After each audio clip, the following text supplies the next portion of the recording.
Shalom Ubracha, nous poursuivons aujourd'hui avec la troisième Mishnah du 9e Pérek. La Mishnah nous enseigne Velamra Amru Shalosh Aratzot. Comme nous avons vu dans la Mishnah précédente, Eretz Israël est divisé en trois parties pour le Biour. Et le Biour, nous avons vu, c'est qu'on peut manger les fruits de la Shemitah tant qu'on en trouve dans les champs pour les bêtes sauvages. Là où on n'en trouve plus dans les champs, on ne pourra plus manger ce que nous avons chez nous, on devra le sortir et être mafkir, bien qu'on avait ramassé une partie des fruits de la Shemitah qui sont aussi pour les hommes et qu'on a le droit d'en prendre chez soi. Et donc, ici, la Mishnah vient nous dire pourquoi on a divisé en Shalosh Aratzot en trois terres. Là, Mamo Shalosh Aratzot, trois régions. Pour nous dire,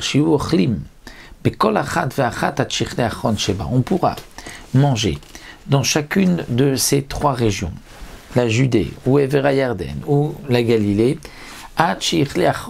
jusqu'à ce que l'on ne trouve que se termine, qu'on ne trouve plus des fruits de Acharon, donc les derniers fruits de cette région-là.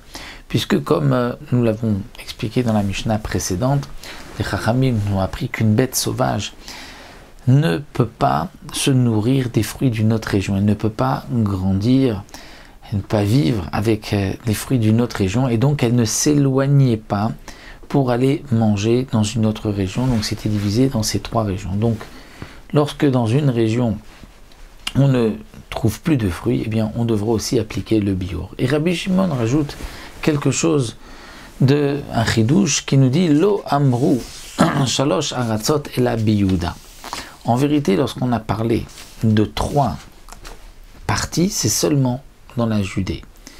Pourquoi dans la Judée? Parce que dans la Judée, il y a la partie de Har, de Shvela et de Emek pour le biour. Et donc, pour lui, Rabbi Shimon nous dit que même dans Yehuda, on divise trois parties par rapport au din de biour. Et donc, on ne pourra pas manger dans la partie de Har de Yehuda lorsqu'on n'en trouve plus de fruits, même si on en trouve dans la partie de Shvela.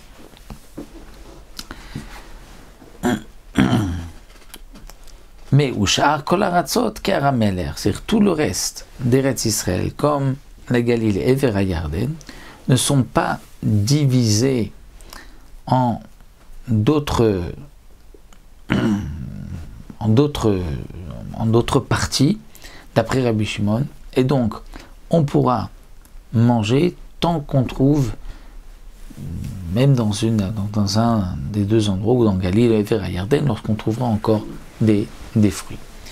Et la Mishnah termine en nous donnant un chidouche qui cette fois-ci n'est pas seulement pour Rabbi Shimon, mais même pour les Chachamim, c'est-à-dire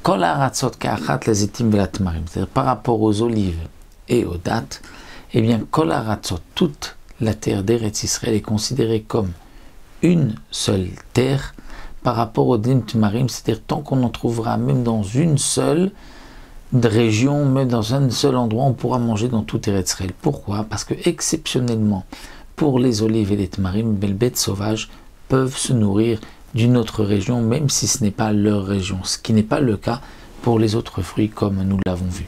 Donc là, la Mishnah nous a expliqué cette marloquette entre les Chachamim et Rabbi Shimon, les dinim, donc pourquoi on a divisé Eretz Israël en trois parties, comme nous l'avons expliqué.